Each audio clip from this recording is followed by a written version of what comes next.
నమస్తే.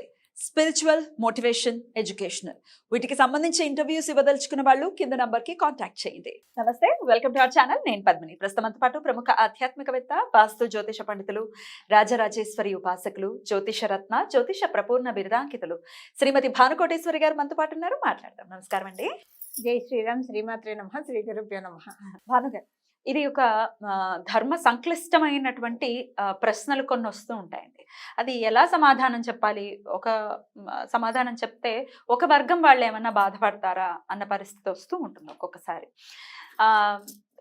ఇప్పుడు మన సనాతన ధర్మంలో లేని వాళ్ళు చాలా చాలా చెప్తూ ఉంటారు, మన గురించి చాలా విమర్శలు చేస్తూ ఉంటారు, గట్టిగా రిటార్ట్ ఇచ్చేవాళ్ళు ఇస్తూనే ఉంటారు. బట్ నేను అడగదలుచుకున్న ప్రశ్న ఏంటంటే, ఈ ధర్మంలో లేని వాళ్ళు, మిగతా వేరే దేశస్తులు వాళ్ళు చాలా బాగున్నారు కదా, లక్ష్మీదేవి అపారమైన కృప వాళ్ళ మీద కురుస్తోంది, అగ్రరాజ్యాలుగా ఏలుతున్నటువంటి దేశాలు ఉన్నాయి. సే ఫర్ ఎగ్జాంపుల్ అమెరికా అగ్రరాజ్యం అది. సో వాళ్ళు ఏమి లక్ష్మీదేవిని కొలవట్లేదు కదా, వాళ్ళందరూ బాగున్నారు కదా అని మీకు కూడా వస్తూ ఉంటాయి మేము ప్రశ్నలు. దానికి ఎలా మీరు అడ్రస్ చేస్తారండి దీన్ని? మీరు అనేది కరెక్టే. నన్ను కొంతమంది అడగడం జరిగింది, వాళ్ళకి నేను చెప్పడం జరిగింది. అయితే వాళ్ళకి చెప్పిన విషయం ఏంటంటే, అక్కడ కూడా కొలిచే వాళ్ళు ఉన్నారు. కృష్ణ డివోటీస్ మనకంటే ఎక్కువగా కొలిచే వాళ్ళు అక్కడ కూడా ఉన్నారు. ఇంకా వాళ్ళు అంటే వాళ్ళ ఒక్కొక్క మొహం మనం చూస్తే కనుక ఇస్కాన్ టెంపుల్ ఇవి వాళ్ళు వెళ్ళినప్పుడు, లేదా ఎక్కడైనా భజనకి వెళ్ళినప్పుడు కృష్ణ భజన, వాళ్ళ మొహంలో ఆ శాంటిటీ అనేది కొట్టొచ్చినట్టుగా అనిపిస్తుంది. అంటే ఇంకా కృష్ణుడు అక్కడ ఉన్నాడా, వీళ్ళల్లో ఉన్నారా అంటే మనలో మనం కూడా అంతే చేస్తాం. 100% ట్రూ హార్ట్ తోనే అందరం చేస్తాము. సో అంటే వాళ్ళు చెయ్యట్లేదు అనడము ఒకటి అవివేకం కదా. అవునండి, అవును. సో వాళ్ళు డివైన్ గా వాళ్ళు కనెక్ట్ అయి ఉన్నారు, వాళ్ళు చేస్తూ ఉన్నారు, ఖచ్చితంగా చేస్తూ ఉన్నారు. ఇది ఒక పాయింట్. సెకండ్ పాయింట్ ఏంటంటే, ఇందాక మనం అనుకున్నాం భగవంతుడు సర్వాంతర్యామి, ఎందుగలడు అందులేడు అన్న సందేహం వలదు. మనం ఎలా కొలిస్తే భగవంతుడు ఎలాగైనా పలుకుతారు. సో వాళ్ళు కొలిచే దేవుడి ద్వారా వాళ్ళకున్న వాళ్ళ నమ్మకాన్ని బట్టి పలుకుతూ ఉంటారు. కరెక్ట్. సో ఇప్పుడు ఇవెంత అంటే భగవంతుడు ఇదంతా మనం పక్కన పెట్టేస్తే, మీరు అన్నారు ఇందాక ప్రశ్నలో లక్ష్మీ అమ్మవారి కృప అపారంగా ఉన్న దేశం ఉన్నాయి, దేశాలు ఉన్నాయి. లక్ష్మీ అమ్మవారి కృప అసలు ఎలా ఉంటుంది? లక్ష్మీ అమ్మవారి హృదయం మనం అర్థం చేసుకోవాలి. కరెక్ట్. ఒకనొక సమయంలో అమ్మవారు భూలోకానికి వచ్చింది. దీపావళి అప్పుడు బ్రహ్మదేవుడు తపస్సు చేశాడు. కృతయుగం ప్రారంభంలో తపస్సు చేసినప్పుడు, తల్లి భూలోకంలో మానవులు చాలా రకాలుగా కష్టాలు పడుతూ ఉంటారు, నువ్వు ఎలాగలా కరుణించాలి వాళ్ళని అన్నప్పుడు, నేను దీపావళి రోజు భూమి మీదకి వస్తాను, అప్పుడు నేను కరుణిస్తానని చెప్తాను. అలా భూమి మీదకి భూమాత వస్తుంది. వచ్చినప్పుడు ఒకళ్ళ ఇంటికి వెళ్తుంది. వెళ్ళినప్పుడు వాళ్ళ ఇంట్లో వాళ్ళు ఎవరు స్నానాలు చేయరు. స్నానాలు చేయకుండా అంటే ఒకరికొకళ్ళు పరుషంగా మాట్లాడుకుంటూ ఉంటారు. పరుషంగా మాట్లాడుకునే చోట అమ్మవారు ఉండలేదు. ఇది నేను ఈ దేశంలో ఎలా ఉంటానని వెళ్ళిపోతున్నా అమ్మవారు. ఇంకొక ఇంటికి వెళ్తున్నా అమ్మవారు. ఇంకొకటి ఇంటికి వెళ్ళినప్పుడు వాళ్ళు స్నానాలు చేశారు, ఇల్లు వాకిలి శుభ్రం చేసుకున్నారు, అన్ని చేశారు. కానీ ఆ టైంలో విచారిస్తూ కూర్చున్నారు, మన ఫ్యూచర్ ఏంటి, మనం ఏంటి, భయపడుతూ ఏడుస్తూ దీనంగా కూర్చున్నారు. సో అంటే వాళ్ళ ఇంట్లో జ్యేష్ఠాదేవి ఎంత లక్ష్మీ అమ్మవారు వాళ్ళని ఆకర్షించాలని చూసినా బాధపడుతూ జరిగినవన్నీ తవ్వుకుంటూ కూర్చున్నారు. అది అమ్మవారికి నచ్చక వెళ్ళిపోతుంది. ఇలా అమ్మవారు ఎటు చూసినా ఇలానే ఉంటే, అరే ఎంత ఇలా ఉంది, నేను ఎలా అంటే అమ్మవారు మనల్ని కరుణించినంటే మన జీవితాల్లో ఉన్నట్లే కదా, ఎలా నేను కరుణించనని ఆలోచిస్తూ వెళ్తుంటే ఒక చోట ఆవిడకి బాగా నచ్చుతుంది. ఆ తలుపు తీసుకొని లోపలికి వెళ్తుంది. అదంతా పెద్ద గోశాల, వశిష్ఠ మహర్షి ఆశ్రమం అనమాట, గోశాల. వెళ్ళినప్పుడు ఆ గోవులు మాట్లాడతాయి అమ్మవారితో, కాశీత్వం కళ్యాణి అని అడుగుతాయి. మన సంస్కృతంలో కాశీత్వం అంటే నువ్వెవరివి, కళ్యాణి అంటే శుభప్రదురాలు, డియర్ డార్లింగ్ అంటాం కదా, అలాంటి అనమాట. కాశీత్వం కళ్యాణి అని అడిగినప్పుడు, నేను విష్ణుపతిని, లక్ష్మీదేవిని, నాకు ఇక్కడ నచ్చింది, ఇక్కడ ఉండడానికి వచ్చానని చెప్తుంది. చెప్పినప్పుడు, నువ్వు చెంచలువే కదా, నేను నిన్ను మేము ఆహ్వానించమని చెప్తుంది. చెప్పినప్పుడు అలా అనకండి, విష్ణువు గోవు తిరస్కరించిన వాళ్ళని విష్ణువు కూడా ఆదరించడు, నా యందు దయ ఉంచి నా పతికి నన్ను దూరం చేయకండి అన్నప్పుడు, అయ్యో నిన్నెందుకు రానివ్వమ్మా, నువ్వు రా, కాకపోతే నువ్వు చెంచలు అని చెప్పా అని చెప్తే, అప్పుడు అమ్మవారు అంటుంది, చెంచల అని అందరూ నా మీద నింద వేస్తారు, నా హృదయాన్ని ఎవరైనా అర్థం చేసుకునే ప్రయత్నం చేశారా, ఎందుకు చెంచల, ఎలా ఉంటే నేను వాళ్ళ దగ్గర ఉంటాను, పరిశుభ్రత పాటించమని చెప్తాను. పరిశుభ్రత పాటించడం అంటే బాహ్యంగా, అంతంగా, మానసికంగా, అంతరంగా పాటిస్తే కనుక నేను ఎందుకు ఉండను? వాళ్ళ ఇంట్లో స్థిరలక్ష్మే, ధర్మలక్ష్మే వాళ్ళ ఇంట్లో ఉంటాను అని అమ్మవారు చెప్తుంది. అయితే ఇప్పుడు ఈ పాయింట్ నేను కనెక్ట్ చేసి చెప్తాను. సో, అమ్మవారి తత్వం మనకు అర్థమైంది కదా! విదేశాల్లో మీరు ఎక్కడ చూడండి క్లీన్ అండ్ గ్రీన్‌గా ఉంటుంది. కరెక్ట్. ఎక్కడికి పార్క్‌కెళ్తే అంటే ఇది నేను ఒక ఒక చిన్న మన సోషల్ రెస్పాన్సిబిలిటీ పర్వ్యూలోనే చెప్తున్నాను. ఎవరిని Sure. విమర్శించాలని అయితే కాదు. మనం గోల్కొండకెళ్ళినా, పిల్లల్ని తీసుకొని ఎక్కడన్నా పార్క్‌కెళ్ళినప్పుడు సహజంగా ఏవోటి స్నాక్ ఐటెమ్స్ తెచ్చుకుంటాం, తింటాం. తినేసి ఏం చేస్తారంటే అక్కడ పడేసి వెళ్ళిపోతారు. కాఫీ గ్లాసులు అలా పడేసినప్పుడు అవి కింద ఒలికినప్పుడు నెక్స్ట్ వచ్చే వాళ్ళకి ఎంత ఇబ్బందిగా ఉంటుంది కూర్చోవడానికి. అది వెంటనే ఎవరిది వాళ్ళు అవతల వాళ్ళది మనమేం క్లీన్ చేయక్కర్లా. మన రెస్పాన్సిబిలిటీగా మనం ఫీల్ అయ్యి క్లీన్ చేస్తే కనుక. మీరు విదేశాల్లో ఏ మూలన్నా వెతకండి. ఎక్కడన్నా కొంచెం అపరిశుభ్రంగా ఉంటుంది. పని వాళ్ళని పెట్టి చేయించేది కాదు, వాళ్ళకి వాళ్ళు స్వతహాగా వాళ్ళు చాలా. దానికి లక్ష్మీ అమ్మవారు మెచ్చుకుంటుంది. అంటే పరిశుభ్రంగా ఉంచుకోవాలి. మన ఇంటినే కాదు, మన దేవాలయాన్ని పరిశుభ్రంగా ఉంచుకోవాలి. మన చుట్టుపక్కల ఉన్న అంటే అది సామాజిక బాధ్యత అండి, సోషల్ రెస్పాన్సిబిలిటీ. ఎక్కడికైనా వెళ్ళామంటే మొత్తం క్లీన్ చేయడం ఇది మన social responsibility. And traffic rules ఇష్టం వచ్చినట్టు అడ్డగోలుగా వచ్చేసేసి పాపం నీట్ గా నిజాయితీకి వెళ్ళే వాళ్ళకి ఎంత ఇబ్బంది అవుతుంది. రివర్స్ లో పడడం అది కరెక్ట్ కాదు కదండి. అలాంటివి అమ్మవారు ఎలా హర్షిస్తుంది? అమ్మవారు నిజంగా కావాలనుకున్న వాళ్ళు సిన్సియర్ గా ఉండాలి, డెడికేటెడ్ గా ఉండాలి, డిసిప్లిన్డ్ గా ఉండాలి. డిసిప్లిన్ ఎక్కడ ఉంటుందో అక్కడ లక్ష్మీ అమ్మవారు ఖచ్చితంగా ఉంటుందో. అక్కడ కొలిచినా కొలవకపోయినా అంటే అమ్మవారి హృదయాన్ని 100% హృదయాన్ని పట్టుకొని మనం వేరేగా అమ్మవారిని కొలవక్కర్లేదు. అమ్మవారు చెప్పినట్లు మనం నడుచుకుంటే చాలు, అమ్మవారు పూజ చేసినట్లే.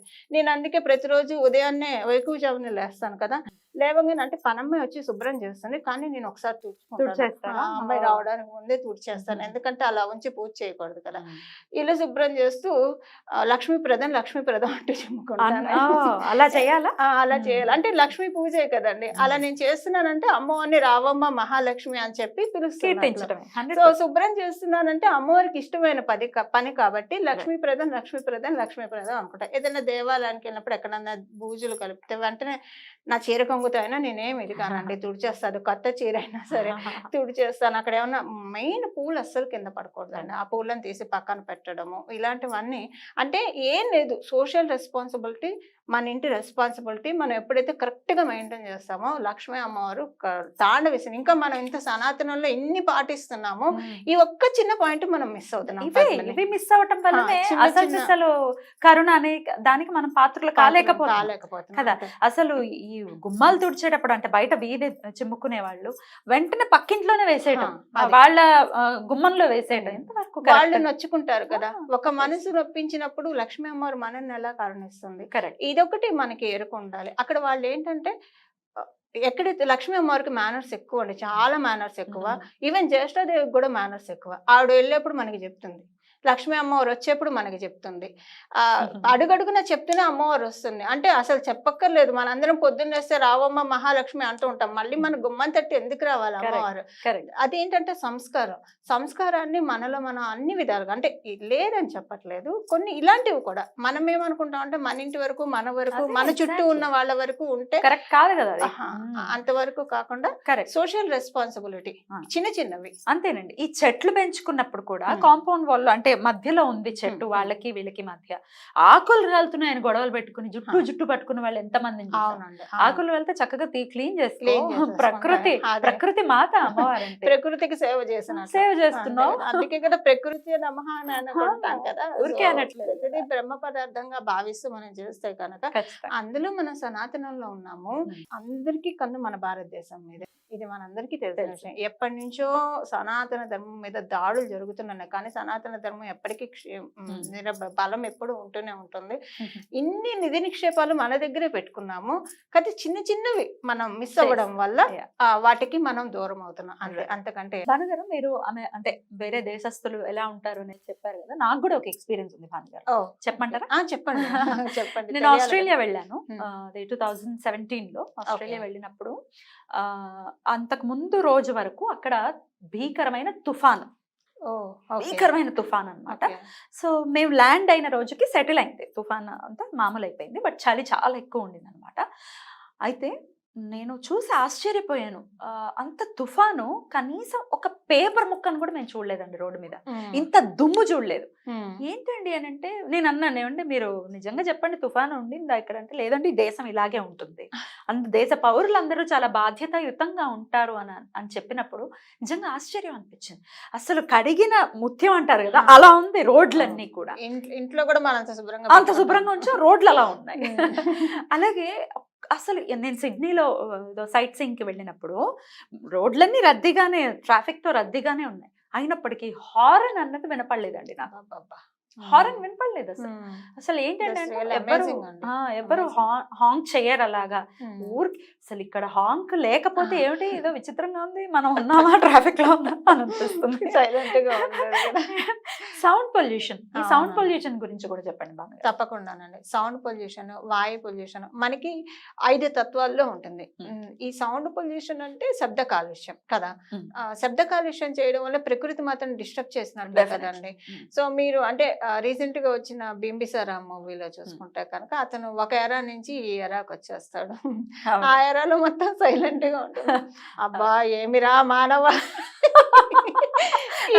ఈ కాలుష్యం, శబ్ద కాలుష్యం ఏంటి అని అంటే ఎంత పొల్యూషన్ అంటే ప్రతి చిన్న విషయంలో, ఇది చాలా మంచి పాయింట్ పద్మిని. ఎంత చిన్న విషయం సౌండ్ పొల్యూషన్ ప్రకృతికి డిస్టర్బెన్స్ అని ఎందుకు అనుకోము. పసిపిల్లలు దడుచుకుంటారు, ఇప్పుడు పసిపిల్లలు దడుచుకుంటారు, పెద్దవాళ్ళు దడుచుకుంటారు. సో ప్రతి విషయంలో కూడా ప్రతి జీవి దడుచుకుంటూ, ప్రతి జీవి సౌండ్ చేసేది. ఇప్పుడు అంటే ఇక్కడ ఈ జీవులు అలవాటు పడ్డాయేమో కదా, ఒక ప్రేమ అలవాటు పడి ఉంటాయి, ఇవి అలాగే ఉంటాయి, అలవాటు పడిపోయింది. శబ్ద కాలుష్యము మరియు వాయు కాలుష్యము, ప్రకృతిని శుభ్రంగా ఉంచడము, ఈ పంచభూతాల్ని శుభ్రంగా ఉంచితే గనక మనకి ఎప్పుడు బాగుంటుందండి. అదే ఒక రకంగా చెప్పాలంటే ఇప్పుడు కొంచెం కల్తీ లేని పెట్రోల్ అవి అమ్మేవాళ్ళు చూసుకొని కొంచెం వాళ్ళు తీసుకునేప్పుడు వాళ్ళు బాగా జెన్యూన్ గా వ్యాపారం చేస్తున్నా వాళ్ళకి డెలివరీ చేసిన వాళ్ళు సరిగ్గా అంటే చెక్ చేస్తారు అనుకోండి. కొన్నిసార్లు చీప్ గా దొరుకుతుందని చెప్పి అలాంటివి దొరికి వాయు కాలుష్యం ఇలాంటివి చేయకుండా మన చేతిలో ఉన్న మనం చేయకుంటే చాలు, అంతేనండి. అంతకంటే వేరే పెద్ద పెద్దవి ఏమంటారు. ఇది ఎలానో మీరు అన్నారు కాబట్టి ఒక 1 year బ్యాక్ ఫ్యామిలీతో కలిసి గోల్కొండకి వెళ్ళాం. అందరం కలిసి వెళ్ళాం. అంటే అందరి వైపు అటువైపు పుట్టింటి వైపు మెట్టు అందరం వెళ్ళాము. అందరం కాఫీలు అని తాగుతారు కదండి. సో తెచ్చుకొని తాగాం. పిల్లలు చిప్స్ ప్యాకెట్లు అవన్నీ తిన్నారు, అన్ని పడేశారు కింద. సో నేను అన్ని ఏడుతుంటే వాళ్ళు తీసారులే, ముందు మనం తీద్దాము, అలా వదిలి వెళ్ళకూడదు, అది తప్పు అని చెప్పి తీస్తే ఇంకా పిల్లలు కూడా నాతో పాటు తీశారు. సో వాళ్ళు కొంచెం మీరు వెళ్ళాలి, నేను పడేసి వస్తా, డస్ట్బిన్ అక్కడే ఉంది కదా పడేసి వస్తా అని చెప్పాను. నేను కరెక్ట్గా వెళ్తున్నాను, డస్ట్బిన్ పట్టుకొని వాళ్ళు వేరే చోట డంపింగ్ చేయడానికి వెళ్ళారు. పిలుస్తున్నా బాబు అని చెప్పి పిలుస్తుంటే ఒక పెద్ద ఆయనండి, ఆయన వచ్చేసేసి ఇలా అయ్యమ్మా నేను పడేస్తానన్నారు. అయ్యా మీకెలా ఇవ్వనండి ఎంగిల్ అంటే, ఏం పర్లా మీరు ఇంత ముచ్చటగా అనిపించింది ఇలా ఏరి ఇవ్వడము, నేను వెళ్ళి వేసేసి వస్తానులే అని చెప్పేసి వద్దంటున్నా వినకుండా వారు తీసుకొని వెళ్ళి అప్పుడు నేను మనసులో క్షమాపణ చెప్పుకున్నాను. ఎందుకంటే ఎంగిలి అలా ఇవ్వకూడదు కదా ఇంకొకళ్ళకి. సో క్షమాపణ అంటే వాళ్ళు తీసేలా ఉంటుంది. ఎంత అద్భుతమైన విషయం చెప్పారండి, చక్కగా. అంటే మంచి పాయింట్స్ ఇవి. వాళ్ళు ఉన్నారు కదా అని కాంట్రడిక్ట్ చేస్తే ఎలా దానికి సమాధానం చెప్పాలో తెలియనటువంటి పరిస్థితుల్లో చాలా బ్యూటిఫుల్ గా మాకు ఎక్స్ప్లెయిన్ చేశారు. Thank you so very much అండి. నమస్తే. మంగళం. నమో భగవతే వాసుదేవాయ.